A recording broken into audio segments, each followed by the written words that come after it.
Սիրելի հեռուստադիտողներ, Գոյամարտ հեռուստասերիալում իրադարձությունները ստանում են պարզապես ցնցող եւ աներևակայելի ընթացք։ Այսօր մենք ականատես եղանք, թե ինչպես են ջրի երես դուրս գալիս ամենախորը թաքցված վախերը, ինչպես են կնքվում սատանայական գործարքներ եւ ամենակարևորը, ինչպես են մեռելները վերադառնում իրենց հետ բերելով սարսափ ու հատոցում։ Տեղավորվեք հարմար եւ եկեք միասին վերլուծենք այս խճճված եւ արյունոտ հանգույցները։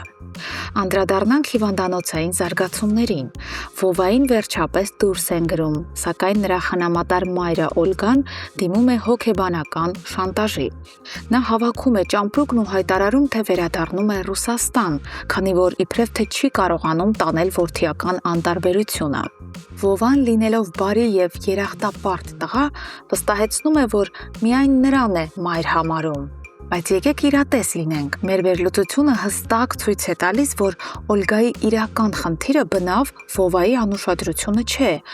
Օլգան պարզապես սարսափած է։ Նա տեսնում է, թե ինչպես է արյունը կանչում, թե ինչպես է Վովան օր-օրի ավելի մտերմանում իր հարազատ եղբայրների՝ Լեոյի եւ Դավիթի հետ։ Օլգան հասկանում է, որ ճշմարտության բացահայտումն անխուսափելի է եւ փորձում է փախչել, տանելով իր հետ Սարգսյանների օրինական ժառանգին։ Իսկ մինչ Օլգան փորձում է փախչել ճշմարտությունից, Հունանը կնքում է իր հերթական ստոր գործարքը։ Նրա եւ Արամի ճաշն ապացուցեց մեր նախկին կանխատեսումները։ Հունանը բացահայտ դրդում է Արամին գործողությունների, ասելով, որ Լեային պետք է հասնել ցանկացած գնով։ Արամը փորձում է ձևացնել, թե չի ուզում երրորդ ավելորդ լինել, սակայն Հունանը նրան տալիս է ամենակարևոր երաշխիքը։ Լեոին ինքը վերջնականապես կհեռացնի դստեր կյանքից, իսկ Արամը պետք է գործի։ Եվ Արամը համաձայնում է։ Սա նշանակում է, որ Արամը վերջնականապես վաճառեց իր խիղճն ու դարձավ Հունանի կամակատարը Լեայի կյանքը կործանելու գործում։ Զարմանալի է, բայց այս համատարած դավադրությունների եւ քաոսի ֆոնին Գրիշոն շարունակում է ապացուցել իր անլրջությունը։ Թողնելով նորակազմ ընտանիքն ու կնոջը Մանանին, նա գնում է իր նախկին սիրելիներից մեկի մոտ, կողքից զվարճանք փնտրելու։ Սա ցույց է տալիս, որ Գրիշոն հոգեբանորեն բացարձակ պատրաստ չէր ամուսնության, եւ նրա այս դավաճանական պահվածքը դեռ շատ թանկ է նստելու նրա վրա, երբ Մանանն իմանա ճշմարտությունը։ Բայց սերիայի ամենաէպիկական, շունչ կտրող եւ ճակատագրական դրվագը թողնված էր վերջաբանի համար։ Սկսենք նրանից, որ Էռնային ու Ռոզին կանչում են դիահերձարան, Ավոյի դիակը ճանաչելու։ Բարեբախտաբար պարզվում է, որ գտնված տղամարդն Ավոն չէ,